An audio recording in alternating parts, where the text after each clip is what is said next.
2024 was an eventful one in Kern County as we look back at some of the biggest headlines this year. From local freeway pileups that made national headlines to historic wildfires that wiped out one of our mountain communities off the map. Eyewitness News anchor Stacey Rasmussen takes a look back at some of the top local stories of 2024. Every year, there's always a few jaw-dropping stories that sound like they would only be possible in a movie, but are actually real life. This year was no different. Everybody just started screaming, like, help and stuff like that. And there was, like, kids as well, like little kids crying. In January, 17 vehicles and 18 big rigs all crashed on the southbound I-5, creating a 35-car pileup. All of the witnesses have fog visibility at approximately 100 feet at the time. This terrible crash killed 2 people and left 9 others hurt. Our GPS notified us that there was an accident, and so we stopped, and as like 2 minutes after we stopped, the car behind us hit us, and that's when everything just happened real fast. The highway closed down for the rest of the day. Later in the year, there was another story you thought you'd only see on the big screen. However, this one might make your stomach turn. He's eating it. Hey, se la está comiendo. I'm not sure from where, but he came this way, and he walked all through here, and he was waving a person's leg, and he started chewing on it over there. He was biting it, and then he was hitting it against the wall.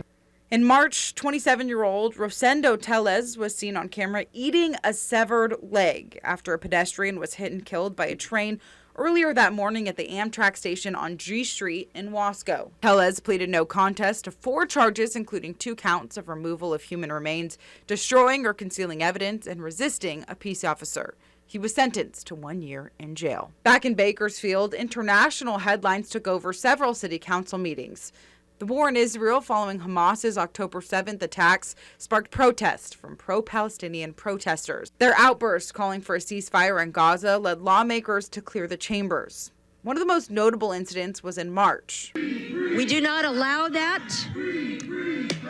Outbursts from the audience are disruptive. I'm going to ask those of you who are yelling to leave. Officers, please clear the chambers. And outside became just as chaotic. 5 people were arrested with charges ranging from assaulting a police officer, resisting arrest, and damaging city property. They all head back to court in 2025.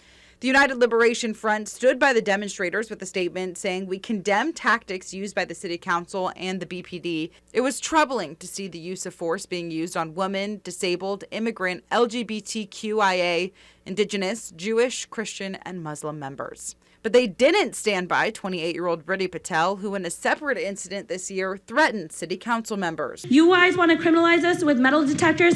We'll see you at your house. We'll murder you. The United Liberation Front said they unequivocally condemn any statements that threaten public officials. Patel now faces 24 counts, including threatening with intent to terrorize and threatening state officials. Her case is ongoing. And a tragedy over in our mountain community. Most of the historic town of Havilah was destroyed by Kern County's largest wildfire. No idea what I lost everything. Everything I had in life was right here. Mother-in-law lives in Havilah, and thank God the house survived. But the neighbors, they lost everything. The Borel fire erupted after Keith Mulkey's car caught on fire following a crash on the 178.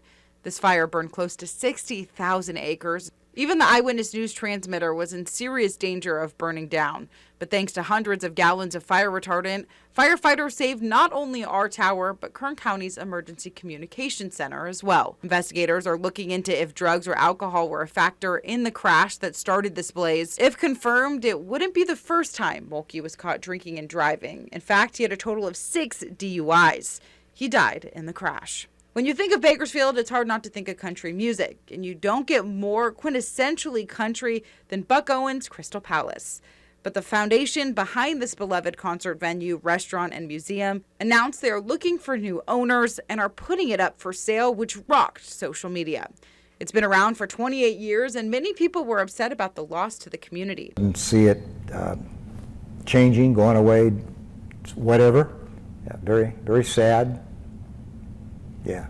There are no updates on any potential buyers or what it could become. but they are planning on hosting an event at the start of 2025. On social media, they posted the reasoning behind the sale is a combination of the business climate and the wishes of the Owens family members to step back from the responsibilities of management requires finding new owners to utilize this beautiful venue. Hi, I'm Rochelle Murcia with Eyewitness News Bakersfield Now on YouTube. Thank you for checking out our YouTube channel where we have tons of great content to choose from. While you're here, go ahead and click on the subscribe button right there. That way you can stay up to date on all the things related within Kern County. Thanks for watching.